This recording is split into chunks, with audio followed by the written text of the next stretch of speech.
Hey everybody. So I hope you all are having a wonderful, wonderful day. In this video, let's talk about Star Wars Galaxy's Edge. So Jim Hill on the Disney Gist podcast gave us a lot of information about the future of Disney parks. But one piece of information that really struck me and was really interesting was the Galaxy's Edge news. So basically what Jim Hill was saying is that because of the success of The Mandalorian, Disney wants to do away completely with the time period that has been set for Batuu. Now, that time period takes place in the sequel trilogy era, but really more specifically, it's even tighter than that. I mean, it takes place in between The Force Awakens and The Last Jedi, and in that little spot right in between. Right? It's a very specific timeline. Well, Disney wants to do away with that, according to Jim Hill, and because they want to add these popular characters into the land. Now, I 100% support this idea. I 100% support this idea. I understand why the Imagineers wanted to have a very time-specific area because, you know, it's a cool story. You can go in and live your own Star Wars adventure, but you need, in order to have that realistic experience, there has to be a set timeline. I understand that, but practicality of it, the logistics of it, just never really worked. You know, and even financially and creatively, it really pigeonholes you into a spot. Because look, a lot of the content that's coming out for Star Wars takes place outside of that sequel trilogy era. You have a lot of stuff like the Acolyte, you know, the High Republic content coming out.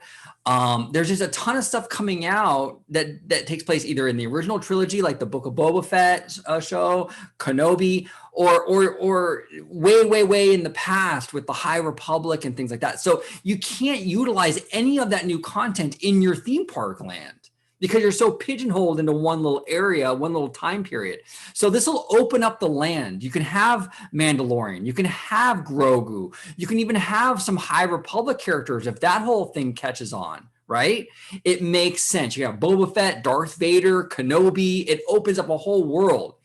I think this is what fans have really been asking for, and it makes a lot of sense. Now, you know, if you didn't do this, in order to keep fans happy, you would literally have to create like 15 different Star Wars lands. You'd have to create a sequel trilogy area, which you did with Batuu, but then you have to create a whole other land for the original trilogy with that time period, and then a whole other area for the prequels. And it would be kind of a mess, you know, in terms of having to create all these separate lands with these very specific timelines.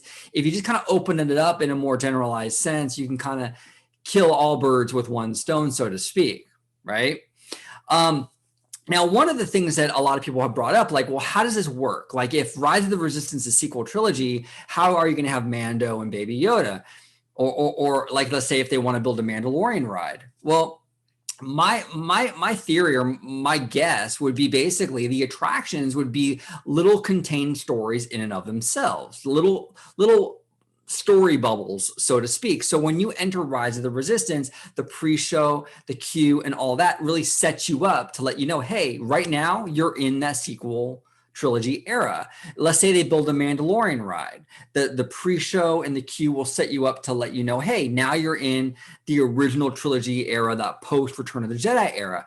So each attraction will do the work for you. It'll do the work for you in setting up which era you're in. The land itself, though, that you walk around in, the outdoor areas and what have you, will be more of a generalized Star Wars experience, you know, with no specific timeline. You can have Darth Vader standing over there. You can have R2-D2 with Chewie, and you can have even Anakin Skywalker and Padme. It'll be pretty awesome. I'm actually really excited for this possibility. It really does open up the floodgates for Star Wars Galaxy's Edge. And I think this is really what the fans have been asking for. I really do. But what do you guys think about this move? If this happens, do you support it? Do you like it? Do you love it? Do you hate it? If you hate it, comment below. Let me know why you hate it. I'd be very curious to hear why you hate this decision. But I think it's a smart move on so many fronts. Like I said, from a business perspective, it makes a ton of sense. And even from a creative decision, it makes a ton of sense. You know, so I don't know. I'm all for it. But what do you guys think about this decision? Comment below. Thank you all so much for watching. And as always, may the Force be with you. Bye-bye.